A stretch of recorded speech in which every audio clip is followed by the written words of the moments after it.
Hello everybody, I am Richa. Welcome back to Parcham. आज हम continue करेंगे हमारी वर्ल्ड ज्योग्राफी सीरीज को। हमने वर्ल्ड ज्योग्राफी में सारे जितने भी ओशंस थे वो बहुत पहले देख लिए थे, फिर हमने कॉन्टिनेंट शुरू किए थे, उसमें पॉलिटिकल मैप सारे कॉन्टिनेंट्स के हमने कवर कर लिए थे, फिर हमने फिजिकल ज्योग्राफी स्टार्ट की थी और उसमें हमने एशिया, यूरोप, अफ्रीका और नॉर्थ अमेरिका की फिजिकल ज्योग्राफी कंप्लीट कर ली थी। आज हम देखेंगे South America. Okay, so we'll be dealing with physical divisions of south America. अब पूरा साउथ अमेरिका हम 2 वीडियोस में कवर करेंगे, जैसे हमने नॉर्थ अमेरिका 2 वीडियोस में किया था।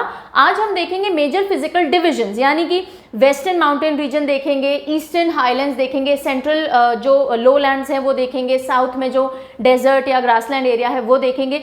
उसमें जो भी मेजर बातें होंगी वो हम कवर करेंगे। फिर सेकेंड वीडियो में हम मिनिस्क्यूल चीज़ों पे, मिनिस्क्यूल तो नहीं, वो भी इंपॉर्टेंट है, बट हम और डेप्थ में जाएंगे, जैसे कि रिवर्स सिस्टम की आज हम बात करेंगे। बट कौन सी इंपॉर्टेंट रिवर्स है, उनके माउथ क्या, उनके सोर्स क्या है, इंपॉर्टेंट माउंटेन पीक्स कौन सी है, माउंटेन रेंजेस आज देखेंगे, फिर पीक्स की बात नेक्स्ट वीडियो में करेंगे, gulfs, straits, okay, grasslands, forest, जितने भी ये पॉइंट्स हैं वो हम सेकेंड वीडियो में लेकर के आएंगे। ठीक है, सो दोनों वीडियोस देखना बहुत जरूरी है अगर पूरी साउथ अमेरिका की आपको फिजिकल ज्योग्राफी कंप्लीट करनी है। Alright, so let us start with today's session. लेकिन उससे पहले लास्ट वीडियो में आपसे जो क्वेश्चंस किए गए थे, एक बार फटाफट उनके आंसर्स देख लेते हैं, सो दैट किसी भी बच्चे को कोई कंफ्यूजन ना रहे। Although I reply in the comments also, but still.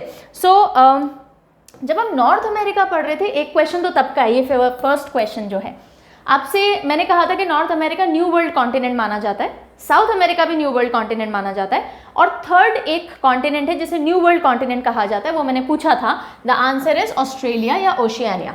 Okay, so this is these 3, दोनों अमेरिकाज और ऑस्ट्रेलिया या ओशियानिया, जो भी आप इसे बोलें। इस पर मैंने ऑलरेडी एक वीडियो बना रखा है, ऑस्ट्रेलिया क्या होता है, ओशियानिया क्या होता है। तो कॉन्टिनेंट तो ये 3 हैं जो कि न्यू वर्ल्ड के हैं। 1-2 बच्चों ने जीलैंडिया भी लिखा है। Zealandia is not the answer because अभी तक 100% इस्टेब्लिश नहीं हुआ है whether it is a continent. The research and things are still going on, so अभी तक इस्टेब्लिश 100% नहीं हुआ है, इसलिए दीज 3 ना। जब हम साउथ अमेरिका नॉर्थ अमेरिका का ही फर्दर सेकेंड पार्ट जब हमने पढ़ा, तो उसमें आपसे 3 क्वेश्चंस किए गए थे। हम पढ़ रहे थे lake superior which is the largest lake by surface area, largest fresh water lake by surface area. तब मैंने आपसे पूछा था कि largest fresh water lake by volume बताइएगा, और वही लेक डीपेस्ट भी है वर्ल्ड में। तो आंसर है लेक बैकल, रशिया। बहुत से बच्चों ने सही आंसर दिया। फिर मैंने पूछा था चलिए लॉन्गेस्ट फ्रेश वाटर लेक भी बताइए, जो हमने अफ्रीका में ऑलरेडी पढ़ ली थी। So lake Tanganyika, very good, again majority of you answered well. और तीसरा लास्ट क्वेश्चन मैंने पूछा था हाईएस्ट वाटरफॉल बताइए वर्ल्ड के अंदर, जो कि आज हम वैसे पढ़ेंगे, साउथ अमेरिका में है ये क्योंकि। सो वाटरफॉल एंजल फॉल्स कहाँ पर है, वेनेजुएला, साउथ अमेरिका में। So we'll be covering this today, but again very well answered. So चलिए, ये हो गए प्रीवियस क्लास के questions and everything. Now start करते हैं कहानी साउथ अमेरिका से। और कैसे करते हैं हम, सबसे पहले हम ब्रीफिंग देखेंगे और उसके बाद फिजिकल फीचर्स पे मूव ऑन करेंगे, ताकि एक बार हल्की सी ब्रशअप हो जाएगी लोकेशन एंड कौन कौन से मेन लैटिट्यूड्स या लॉन्जिट्यूड्स पास ऑन हो रहे हैं, ये सारी चीज़ें भी। तो सबसे पहला पॉइंट है कि ये 4th लार्जेस्ट कॉन्टिनेंट है। Largest continent Asia, then Africa, then North America, और ये 4th लार्जेस्ट है साउथ अमेरिका। पूरे वर्ल्ड का अप्रॉक्सीमेटली 1/8 सरफेस एरिया जो है वो ये कॉन्टिनेंट कवर करता है। Right now talking about the hemispheres, कौन से हेमिस्फेयर या कौन से गोलार्ध में ये लाई करता है, तो देखो नॉर्थ अमेरिका साउथ अमेरिका की प्लेसिंग थोड़ी याद होगी। यूके से प्राइम मेरिडियन जाता है यानी 0 डिग्री लॉन्जिट्यूड, तो ये इधर आ रहा है, तो वेस्टर्न हेमिस्फेयर हो गया नंबर 1। नाउ यहाँ से जा रहा है ये इक्वेटर 0 डिग्री, तो मेजॉरिटी लाई कर रहा है सदर्न हेमिस्फेयर में, थोड़ा सा हिस्सा नॉर्दर्न हेमिस्फेयर में भी। तो अब हम क्या बोलेंगे, western and mostly in southern hemisphere. ये भी बात समझ में आ गई। अब हेमिस्फेयर देखना इसलिए ज़रूरी हो जाता है बिकॉज इससे आपको आइडिया लग जाता है कुछ लैटिट्यूड और लॉन्जिट्यूड्स का, और उसके ऊपर क्वेश्चंस कई बार बन जाते हैं। जैसे कि अब आपसे पूछा जा सकता है कि कौन कौन से इंपॉर्टेंट लैटिट्यूड्स यहाँ से पास होते हैं, तो देख लेते हैं, थोड़ा जूम कर लेते हैं, things will be a little more clear. चलिए, सो यहाँ से 2 इंपॉर्टेंट लैटिट्यूड्स पास होते हैं। एक ये दिख रहा होगा आपको 0 डिग्री लैटिट्यूड, जिसे हम क्या बोलते हैं, इक्वेटर बोलते हैं, और दूसरा जा रहा है 23.5 डिग्री लैटिट्यूड, जिसे हम बोलते हैं ट्रॉपिक ऑफ कैप्रिकॉर्न, मकर मकर रेखा और इक्वेटर। अब इस पे सवाल किस तरह से बन सकते हैं, आपसे कंट्रीज पूछी जा सकती हैं कि बताइए नॉर्थ अमेरिका की कौन सी कंट्री लाई करती है इक्वेटर पे, कौन सी लाई करती है ट्रॉपिक ऑफ कैप्रिकॉर्न पे। बहुत पहले एक वीडियो लाई थी मैं जिसमें हमने सारे कंट्रीज वर्ल्ड के जो इक्वेटर पे, ट्रॉपिक ऑफ कैंसर या कैप्रिकॉर्न पे लाई कर रहे हैं, पर चलिए क्योंकि अभी हम साउथ अमेरिका पढ़ रहे हैं तो सिर्फ इस पे फोकस करते हैं। इक्वेटर की हम बात करें तो देखिए इक्वेडोर, कोलंबिया, ब्राजील, ये 3 कंट्रीज लाई करते हैं इक्वेटर के ऊपर। फिर हम चलते हैं ट्रॉपिक ऑफ कैप्रिकॉर्न पे। Tropic of Capricorn Chile, Argentina, Paraguay and Brazil से पास ऑन होता है। मैप पूरा याद करवा चुकी हूँ, है ना, तो कोई प्रॉब्लम होना नहीं चाहिए। फटाफट देखना है तो देख लो, भूलना नहीं कुछ भी। ये आता है फ्रेंच गियाना। Okay, again let me zoom it for you. जल्दी से देखते हैं, ठीक है। कुछ बच्चे अगर जिन्होंने पुराना क्लास नहीं देखा होगा उनको फिर चीज़ें समझने में दिक्कत नहीं हो। ये है फ्रेंच गियाना, लेकिन ये एक ओवरसीज टेरिटरी है फ्रांस की। नाम से ही समझ में आ रहा है फ्रेंच गियाना, ये अमेरिकन टेरिटरी नहीं है, ये फ्रांस की टेरिटरी है और यहाँ से फ्रांस की सैटेलाइट्स लॉन्च की जाती हैं, वो अभी हम आगे देखेंगे। सबसे पहली कंट्री जो साउथ अमेरिका में आती है Suriname, Guyana, Venezuela, Colombia, Ecuador, Peru, ये सबसे बड़ी कंट्री आ जाती है ब्राज़ील। उसके बाद यहाँ साउथ में आइए थोड़ा, सेंटर और साउथ में, तो पेरू देख लिया था, ये बोलीविया, अब ये पैराग्वे और ये यूरुगे। फिर ये इधर नीचे साउथ में बड़ी कंट्री अर्जेंटीना और ये चिली जैसे शेप की लंबी सी मिर्ची जैसी चिली। ये सब टेक्निक से मैंने पहले लर्न करवा दिया, एक बार हमने देख लिया वापस, ठीक है। यहाँ तक बात समझ में आ गई। अब कौन कौन से ओशंस हैं आसपास वो देख लेते हैं।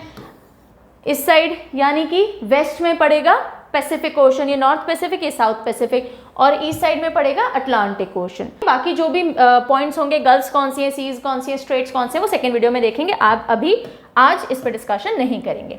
अब हम आ जाते हैं आगे।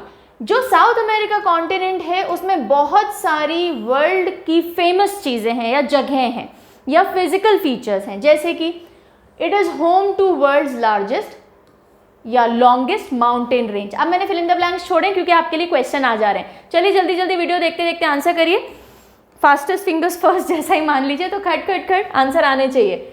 Longest mountain range in the world, सब साउथ अमेरिका में पड़ता है। आंसर दो, कौन से है longest mountain range in the world, ठीक है। Second, largest river, so largest river जल्दी से बताइए। फिर ड्राइएस्ट प्लेस ऑन अर्थ, या हम इसको ड्राइएस्ट प्लेस बोलें या ड्राइएस्ट डेजर्ट बोलें, ये भी साउथ अमेरिका में। जल्दी बताइए सबसे ड्राइएस्ट प्लेस ऑन अर्थ कौन सी है। It is in South America, answer this also. Then highest active volcano, highest यानी सबसे ऊंचाई पे, I am giving you some time so that आप आंसर करते जाओ। हाईएस्ट ऊंचाई पे सबसे ज़्यादा ऑल्टीट्यूड समझते हैं, ऊंचाई पे जो एक्टिव वॉल्केनो है उसका नाम बताना है, ये भी साउथ अमेरिका में है। Which is the highest active volcano जो अभी भी एक्टिव है। Then highest navigable lake, South America की सबसे बड़ी लेक है और इसको हाईएस्ट नेविगेबल लेक भी कहा जाता है, यानी सबसे ऊंचाई पे अगर आप किसी लेक में बोट्स एंड ये सारी नेविगेशन कर सकते हो तो वो ये है। जल्दी से नाम बताइए। एंड हाईएस्ट वाटरफॉल्स, ये तो हमने देख लिया है ना, एंजल फॉल्स वेनेजुएला के अंदर। अच्छा अब बता दो ये कौन सी रिवर के ऊपर है। एंजल फॉल्स वेनेजुएला में है, ये हमने देख लिया, but they are on which river, river का नाम बताओ। चलो ये है अभी का होमवर्क। इन सब के आंसर आज ही के वीडियो में मिल जाएंगे, धीरे धीरे आएंगे, बट जल्दी से आप आंसर करो। आई विल चेक किसको पहले से आता है या कौन ट्राई कर सकता है। नहीं आता तो कोई बात नहीं, आज यही सब पढ़ने वाले हैं। सो चलिए सबसे पहले शुरू करते हैं यहाँ से। फ्रेंच गियाना, फ्रेंच गियाना मैंने आपको बताया था कि ये साउथ अमेरिका की टेरिटरी नहीं है, ये पड़ता है फ्रांस की टेरिटरी, ओवरसीज टेरिटरी। और यहाँ से क्या होता है, इसको यूरोप का स्पेस पोर्ट भी कहा जाता है क्योंकि ये इक्वेटर के पास है। एंड इफ़ यू रिमेंबर जब हमने स्पेस टेक्नोलॉजी वगैरह की बात की थी, मैंने कहा था इक्वेटर, और जब हमने स्टार्टिंग के लैटिट्यूड लॉन्जिट्यूड भी पढ़े थे, क्योंकि अर्थ ओब्लॉइड स्फेरॉइड है तो इक्वेटर कोर से सबसे ज़्यादा, इक्वेटर पे कोर से सबसे ज़्यादा दूरी रहती है सरफेस की, तो यहाँ पे जो ग्रेविटेशनल पुल है वो सबसे कम होता है। इस चक्कर में जब आप सैटेलाइट लॉन्च करते हो तो कंपैरेटिवली कम फ्यूल और एनर्जी लगती है, इसलिए इक्वेटर के आसपास जो सरफेस पे एरियाज हैं, हम सरफेस पे रहते हैं, कोर में तो रहते नहीं, तो इक्वेटर से ही कोशिश की जाती है लॉन्च करने की। और कौन सी डायरेक्शन में किया जाएगा, ईस्ट डायरेक्शन में, ताकि जो रोटेशन है अर्थ का उसकी भी मदद मिल सके। और क्योंकि फ्रेंच गिनी या फ्रेंच गियाना, नॉट गिनी, फ्रेंच गियाना इक्वेटर के पास है, इसलिए यूरोप अपने सैटेलाइट्स यहाँ से लॉन्च करता है। So Guiana space centre, also known as Europe's spaceport, is a French and European spaceport to the north west of Kourou in French Guiana. French Guiana में भी कोरू के पास से ये लॉन्च किए जाते हैं, ये याद रखिएगा, इंपॉर्टेंट है। चलिए अब हम बढ़ते हैं फिजिकल डिविजन्स की ओर। सो फिजिकल डिविजन्स में पूरे, ये रहा पूरा साउथ अमेरिका, पूरे साउथ अमेरिका को हम 3 पार्ट्स में, अब देखो अलग अलग तरह से अलग अलग लोगों ने डिवाइड किया, उससे फर्क नहीं पड़ता है, आपको कुल मिला के सारे फिजिकल फीचर्स पता होने चाहिए। सो जो वेस्टर्न साइड है, जो ब्राउन कलर आपको दिख रहा होगा, ये कहलाते हैं western mountains and highlands. If you remember, हमने जब नॉर्थ अमेरिका किया था, हमने पढ़े थे वेस्टर्न कॉर्डिलेराज, वेस्टर्न कॉर्डिलेराज, और हमने कहा था ये क्या है, पैरेलल माउंटेन रेंजेस हैं जो कि पैसिफिक ओशन की रिंग ऑफ फायर पे बने हुए हैं और वो एक्सटेंड होके नीचे साउथ अमेरिका तक जाते हैं एज एंडीज माउंटेन्स। तो ये वही वेस्टर्न कॉर्डिलेरास का साउथ एक्सटेंशन है और ये वेस्टर्न माउंटेन्स या हाईलैंड्स के तरह से हम पढ़ने वाले हैं, ठीक है। सेकंड हम पढ़ेंगे ईस्टर्न हाईलैंड्स। देखो ये जो आपको ब्राउनिश एरिया ब्राजीलियन हाईलैंड्स लिखा हुआ दिख रहा है, ये गयाना हाईलैंड्स लिखा हुआ दिख रहा है, और ये नीचे, हालांकि ये ईस्ट नहीं है लेकिन फिर भी ये हाईलैंड रीजन आ जाता है, तो ये हम ईस्ट और साउथ ईस्ट हाईलैंड्स पढ़ेंगे जिसमें सारे प्लेट्यू एरिया हम पढ़ेंगे, ठीक है। फिर हम थर्ड पढ़ेंगे सेंट्रल लोलैंड। अब माउंटेन्स और वेस्टर्न माउंटेन्स और ईस्टर्न हाईलैंड्स के बीच में जितना भी ग्रीन एरिया आपको दिख रहा है, ये सारे हैं सेंट्रल लोलैंड्स। ये दोनों तरफ उठे हुए, ये ज़्यादा उठे हुए, वेस्ट ईस्ट में थोड़े कम उठे हुए और बीच में लोलैंड्स हैं। सो ये सब हमको पढ़ना है, सिंपल।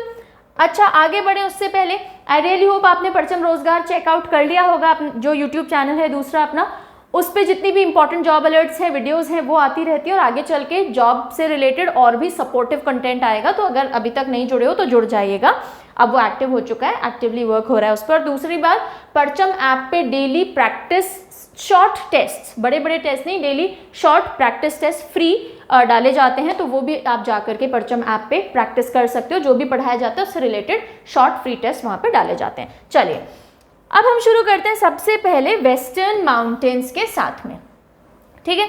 ये रही पूरी वेस्टर्न माउंटेन्स और इनको क्या कहा जाता है साउथ अमेरिका की वेस्टर्न माउंटेन्स या वेस्टर्न कॉर्डिलेरास को? Andes mountains. कौन सी है ये? एंडीज माउंटेन्स है and they are the longest mountain ranges in the world. तो एक आंसर मिल गया, कौन सी है longest mountain ranges in the world? Andes mountains. So South America primary mountain system है एंडीज, याद रखेंगे, ओके। नॉर्थ अमेरिका में रॉकीज हैं, साउथ अमेरिका में एंडीज हैं।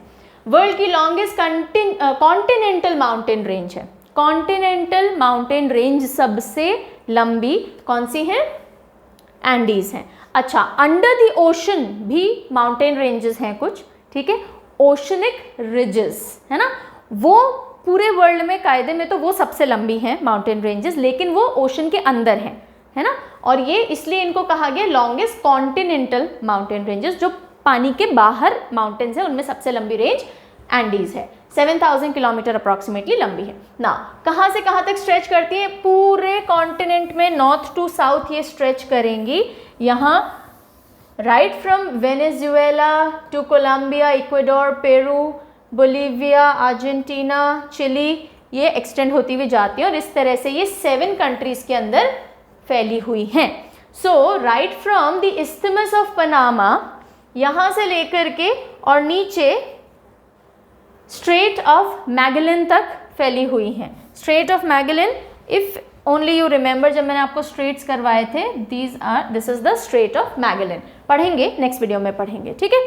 फिर हंड्रेड्स, अच्छा ये क्योंकि इफ़ यू लास्ट टाइम का अगर याद हो जो हमने पढ़ा था, पैसिफिक ओशन में रिंग ऑफ फायर का ही एक एक्सटेंशन है ये वेस्टर्न कॉर्डिलेरास, और इसलिए ये हाईली वॉल्केनिक और अर्थक्वेक एक्टिविटी प्रोन एरियाज हैं। यहाँ पे बहुत ज़्यादा वॉल्केनिक पीक्स हैं, अर्थक्वेक्स बहुत आते रहते हैं, और इसीलिए ये जो लास्ट पॉइंट है वो ये लिखा गया है दैट ये यहाँ पे हंड्रेड्स ऑफ पीक्स हैं जो कि 4500 मीटर से ऊंचाई की हैं और वॉल्केनिक हैं इनमें से काफ़ी सारी, ठीक है। पेरू चिली वाले साइड में तो बहुत ही ज़्यादा मिलेंगी और कुछ कुछ पेरू साइड मिलेंगी, कुछ चिली साइड मिलेंगी। They are very very volcanically active mountain ranges. ठीक है, अब हम चलते हैं वेस्टर्न माउंटेन रेंजेस में ही 3 पार्ट्स में वेस्टर्न माउंटेन रेंजेस को हमने डिवाइड किया है, northern Andes, central Andes and southern Andes, और तीनों के अपने कैरेक्टरिस्टिक हैं, जल्दी जल्दी से देख लेते हैं। और इसमें रिवर्स एंड एट्सेट्रा भी जहाँ जहाँ इंपॉर्टेंट आएंगी बात करते चलेंगे। तो सबसे पहले हम बात करते हैं नॉर्दर्न एंडीज की। ये जो आपको दिख रही हैं ये 3 ब्रांचेस की तरह जाती हैं। ये वेस्टर्न ब्रांच जाती है, ये सेंट्रल जाती है और ये ईस्टर्न ब्रांच जाती है। Okay, eastern branch Venezuela side जाती है और ये यहाँ तक नॉर्दर्न एंडीज आ रहे हैं। So mount Chimborazo and mount Cotopaxi are volcanic peaks जो यहाँ पर हैं। अब यहाँ मैं आपको दिखा देती हूँ, आई रियली होप अब विजिबल होगा। ये पूरा नॉर्दर्न बेल्ट है एंडीज का। सो ये रहा माउंट कोटोपैक्सी, वोल्केनिक है। ओके, और ये रहा Chimborazo. Mount Chimborazo approximately 6 to 8 7 metres ऊंचा है, काफ़ी ऊंचाई टॉल है और हाइट पे है, सॉरी काफ़ी हाइट पे है। और माउंट कोटोपैक्सी, तो ये दोनों अगर कभी पूछ लिए जाते हैं, ये दोनों वोल्केनिक माउंटेन्स हैं। They are a part of south America northern Andes. ठीक है, उसके बाद हम चलते हैं सेंट्रल एंडीज पे। सेंट्रल एंडीज सबसे वाइड है। ये देखो, ये वाला जो हिस्सा है ना बोलिवियन प्लेट्यू कहलाता है, और यहाँ पे एंडीज सबसे ज़्यादा वाइड हो जाते हैं। और इसलिए कंपैरेटिवली जब कोई चीज़ बहुत चौड़ी होगी तो एक सरफेस मिलेगा तो वो प्लेट्यू जैसा हो जाएगा, फ्लैटर रीजन्स मिल जाएंगे वहाँ पे। सो इसको बोलिवियन प्लेट्यू या ऑल्टीप्लानो या एंडियन प्लेट्यू भी कहा जाता है। ठीक है, तीनों नाम है इसके। लोकेशन मैंने बता दी है। ये देखिए, ये वाला हिस्सा जो है ये यहाँ तक, ये कहलाता है सेंट्रल एंडीज या बोलिवियन प्लेट्यू। अब यहाँ पे ये जो बोलिवियन प्लेट्यू है, इसकी खास बात क्या है? सबसे हाईएस्ट प्लेट्यू कौन सा है वर्ल्ड में? तिब्बतन प्लेट्यू, एशिया के अंदर है। एशिया के बाहर अगर कोई सबसे हाईएस्ट प्लेट्यू है तो वो है बोलिवियन प्लेट्यू। ठीक है, अमेरिका का सबसे हाईएस्ट मान लीजिए, वेस्टर्न पूरे हेमिस्फेयर का सबसे हाईएस्ट पूछ लिया जाए तो भी बोलिवियन प्लेट्यू है। एशिया के बाहर सबसे हाईएस्ट प्लेट्यू पूछ लिया जाए तो भी बोलिवियन प्लेट्यू है। ठीक है, बोलिवियन प्लेट्यू। और क्योंकि बोलिविया वाले इस रीजन में लाई करता है इसलिए इसको बोलिवियन प्लेट्यू कहा जाता है। और एंडीज से है रिलेटेड इसलिए एंडियन प्लेट्यू भी कहा जाता है। ठीक है, फिर हम आते हैं लेक टिटिकाका। यहीं पे यानी कि सेंट्रल एंडीज में ही लेक टिटिकाका है। और लेक टिटिकाका क्या है? Largest lake in South America and also the highest navigable fresh water lake in the world. ठीक है, ये दूसरा आंसर मिल गया आपको, लेक टिटिकाका। तो अब ये लेक टिटिकाका आपको दिखा देते हैं, अगेन जूम कर लेते हैं। ये देखो, ये है पूरा बोलिवियन प्लेट्यू और ये जो आपको वाटर बॉडी दिख रही है यहाँ पे छोटी सी, this is lake Titicaca. Alright, चलिए अब इसके बाद एक और चीज़ हम देखेंगे सेंट्रल में, और वो है आटाकामा डेजर्ट। कौन सा desert? Atacama desert, driest place on earth. तीसरा आंसर मिल गया। अब ये जो आटाकामा डेजर्ट है ये ड्राइएस्ट क्यों है? क्योंकि देखो नीचे आ रहा है चिली, चिली की कोस्टल माउंटेन्स या कोस्टल रेंजेस भी यहाँ से जाती हैं। They are not as high as the Andes, लेकिन काफ़ी ऊंची है ये भी। और इस साइड तो एंडीज आ ही रही हैं और आटाकामा डेजर्ट या आटाकामा डेजर्ट जो है इन दोनों के बीच में पड़ता है। इस तरफ आ जाती हैं चिली की कोस्ट रेंजेस, इतना क्यूट टाइम लगा रहा है लिखने में, और इस तरफ एंडीज आ जाती हैं, है ना। इन दोनों के बीच में क्योंकि आटाकामा डेजर्ट आ रहा है तो दोनों साइड से ये शैडो एरिया में पड़ता है। ना पैसिफिक ओशन से हवा यहाँ पहुँच पाती है मॉइस्ट, ना अटलांटिक ओशन साइड से पहुँच पाती है, ना नीचे साउथ साइड से पहुँच पाती है। इस वजह से ड्राइएस्ट प्लेस ऑन अर्थ है। ऑलराइट, चलो अब जल्दी से पढ़ लेते हैं। So Atacama desert, driest non polar desert in the world between Chilean coast range and Andes. समझ में आ गई? तो हमें नॉर्थ एंडीज और सेंट्रल एंडीज समझ में आ गया अभी तक। ठीक है, फिर हम चलते हैं साउथ एंडीज की तरफ। अब साउथ एंडीज में हमें पढ़ना है क्या क्या? सबसे पहले highest peak in the Andes जो है वो साउथ एंडीज में पड़ती है। नाम क्या है? Mount Aconcagua. Mount Aconcagua. अब देखो ये जो साउथ अमेरिका है ना, इसको अगर आप ऐसे देखोगे तो ये ए बनता है ना, उल्टा ए बना लो, और ए का जो ये आप बीच में से डंडी बनाओगे हॉरिजॉन्टल, यहीं पे आता है माउंट अकोंकागुआ। ठीक है, प्लेसिंग थोड़ी समझ में आ गई। तो ये पड़ता है अर्जेंटीना और चिली के बॉर्डर पे, राइट। सो माउंट अकोंकागुआ अर्जेंटीना में है, चिली के बॉर्डर के पास में, और कॉन्टिनेंट की हाईएस्ट पॉइंट है, also highest peak outside Asia. Asia के बाहर हाईएस्ट पीक अगर कोई है तो माउंट अकोंकागुआ है। ऑलराइट, चलिए फिर highest active volcano, highest active volcano भी पूछा था, तो ये माउंट अकोंकागुआ है। इससे थोड़ा सा ऊपर यहाँ पे हाईएस्ट एक्टिव वोल्केनो आ जाता है, उसका नाम है ओजोस डेल सलेडो या सलाडो, ओजोस डेल सलाडो। अब देखो ओजस जो वर्ड होता है, ओजस चमकना या थोड़ी प्रकाश से रिलेटेड होता है, तो वॉल्केनिक एक्टिविटी हो रही है तो वहाँ भी लावा वगैरह निकलेगा, तो आप एसोसिएट कर सकते हो। ठीक है, सो ओजोस डेल सलाडो 6893 मीटर्स ऊंचा है, अर्जेंटीना और चिली के बॉर्डर पे है, राइट। तो ये थे वेस्टर्न माउंटेन्स एंड हाईलैंड्स। अब हम चलते हैं ईस्टर्न हाईलैंड्स पे। ये पूरा बेल्ट हमने कवर कर लिया, अब ईस्टर्न हाईलैंड्स पे चलेंगे, जिसमें हम ब्राज़ीलियन हाईलैंड, गियाना हाईलैंड्स और फिर नीचे पेंटागोनियन हाईलैंड्स भी देखेंगे या प्लेट्यू भी देखेंगे। पेंटागोनिया ईस्ट में नहीं है, साउथ ईस्ट या साउथ में मान लीजिए, साउथ ईस्ट है, but because it is a plateau region so we'll be covering it here. So अब ये जो ईस्टर्न हाईलैंड्स हैं, ये वेस्टर्न साइड से ओल्डर रॉक सिस्टम है। Okay, these are young fold mountains, और ये जो है जिस तरह से वेस्टर्न कॉर्डिलेरा हमने नॉर्थ अमेरिका में पढ़े थे, फोल्ड माउंटेन्स हैं, ये comparatively older, quite older and stable rock system है। सो older than Andes, made up of very old rocks, undulating surface of gentle slopes बनाते हैं। अंडुलेटिंग सरफेस है, जेंटल स्लोप्स है, तीखी तीखी स्लोप्स यहाँ पे नहीं मिलेंगी। अब तीन मेन प्लेट्यूज हैं जो हमें पढ़ने हैं ईस्टर्न प्लेट्यूज में। एक पढ़ना है गियाना हाईलैंड्स या गियाना शील्ड भी बोलते हैं। ओके, शील्ड मतलब बहुत पुराना प्री कैम्ब्रियन टाइम का रॉक सिस्टम है, सबसे ज़्यादा स्टेबल रॉक सिस्टम या ओल्ड रॉक सिस्टम, मजबूत रॉक सिस्टम वो। फिर ब्राज़ीलियन हाईलैंड्स हमने पढ़ना है और पैटागोनियन हाईलैंड्स हमें पढ़ना है। एक एक करके तीनों ले लेते हैं। सबसे पहले चलेंगे गियाना हाईलैंड्स पे। अब गियाना नाम समझ में आ रहा है, तो जहाँ पे हमने गियाना पढ़ा था, कंट्री गियाना, वेनेजुएला, कोलंबिया, ब्राज़ील, ये इस एरिया को कवर करता हुआ है। ऑलराइट, तो ये देख लीजिए, ये रहे अच्छा ये ऐसे नहीं बनाते, ये जो आपको हिस्सा दिख रहा है ये गियाना हाईलैंड्स का है।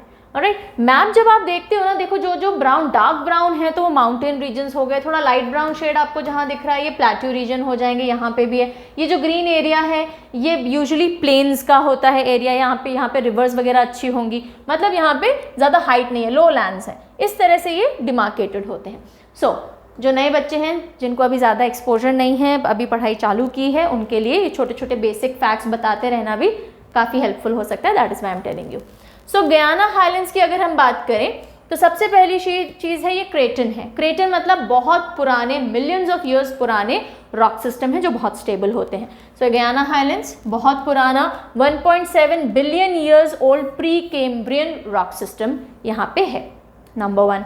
Okay, then it lies north of Amazon river and south of Orinoco river. तो अब यहाँ पे दो रिवर सिस्टम्स हमें इंट्रोड्यूस होते हैं।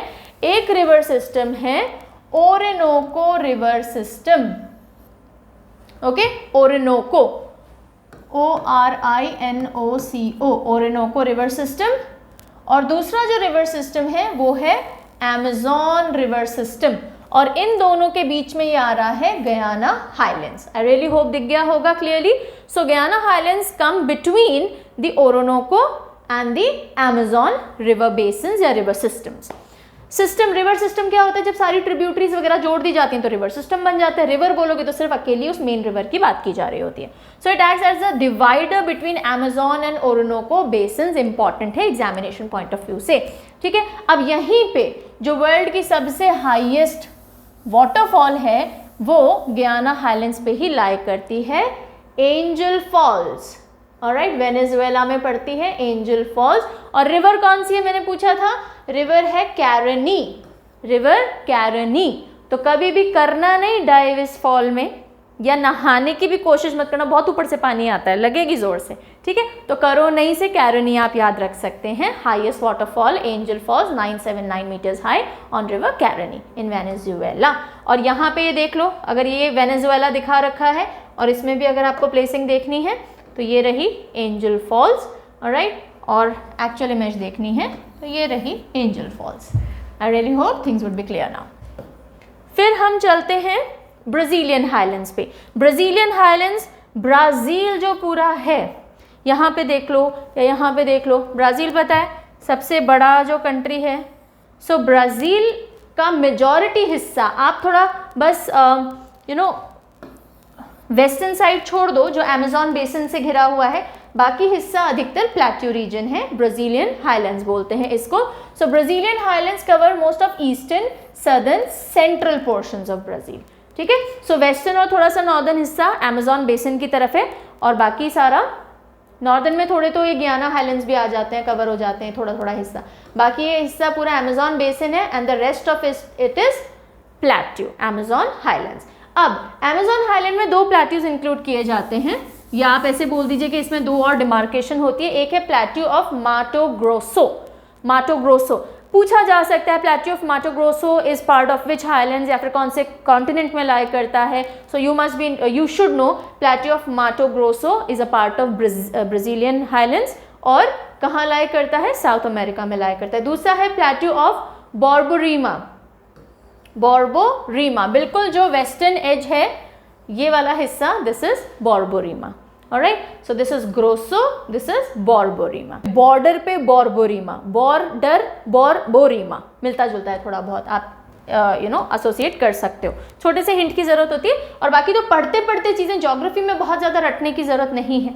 Geography is all about mapping. जितना ज़्यादा मैप्स नज़र से गुजारोगे, जब जब कुछ पढ़ रहे हो, मैप देखोगे, इमेज, मैप अपने आप में बहुत अच्छा निमोनिक टूल है। निमोनिक्स क्या होता है, इमेज दिखनी चाहिए और चीज़ें याद हो जाती हैं। मैप में सब कुछ इमेज फॉर्म में है, इसलिए याद करना वैसे ही सिंपल होता है, इसलिए ट्रिक टेक्निक बहुत ज़्यादा ज़रूरी नहीं होती है, ठीक है।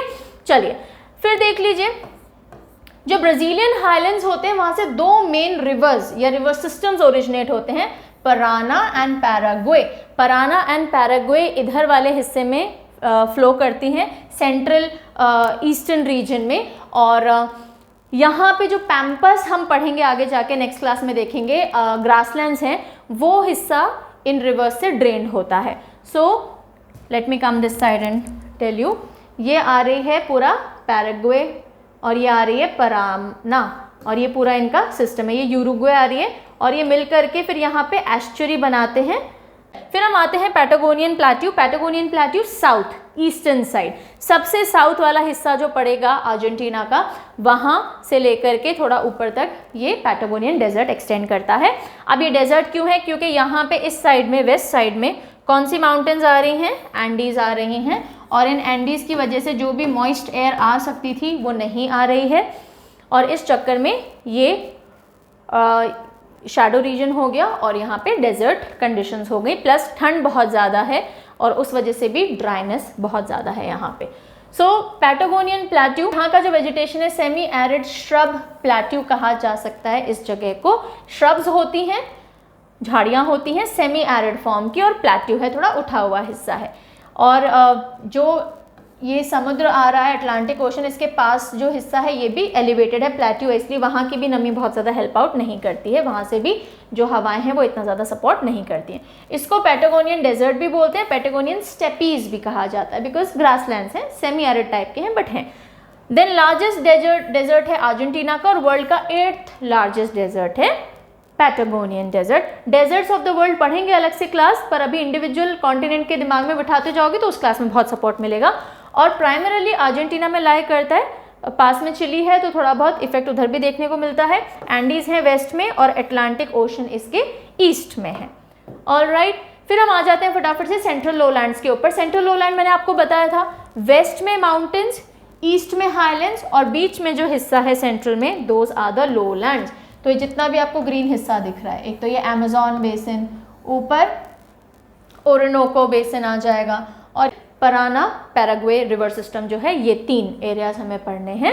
अब पहले फटाफट ब्रीफिंग देख लेते हैं। ये एंडीज और ईस्टर्न हाईलैंड के बीच में लाई करता है। More than half of the continents area इनसे घिरा हुआ है। लेकिन अब यहाँ पे बहुत ज़्यादा रिवर्स हैं या लोलैंड्स है, इसका मतलब ये नहीं है बहुत फर्टाइल है या बहुत सारे लोग यहाँ रहते होंगे, नहीं, यहाँ पे बहुत पानी भरा रहता है बिकॉज रिवर सिस्टम्स मेजर हैं।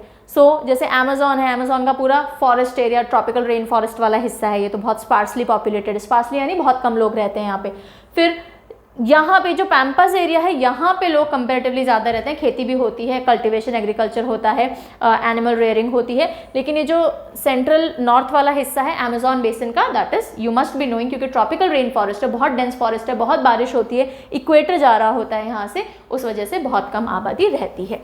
सो मोस्टली तो स्पार्सली पॉपुलेटेड है क्योंकि लीज्ड सॉइल मिलती है, पानी से लबालब भरी हुई, और पैम्पास है बस अर्जेंटीना में जो कि फर्टाइल है और वहाँ पे कंपैरेटिवली लोग देखने को मिलते हैं। ये रहा पैम्पास रीजन, है ना, यहाँ पे Pampas are the grasslands type of south America.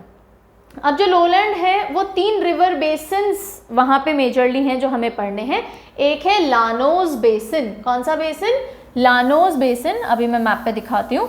फिर दूसरा जो हमें पढ़ना है वो है सेल्वास बेसिन, ये अमेजोन से बना हुआ है, और जो लानोस बेसिन है वो ओरिनोको रिवर से है, सेल्वास अमेजोन से है।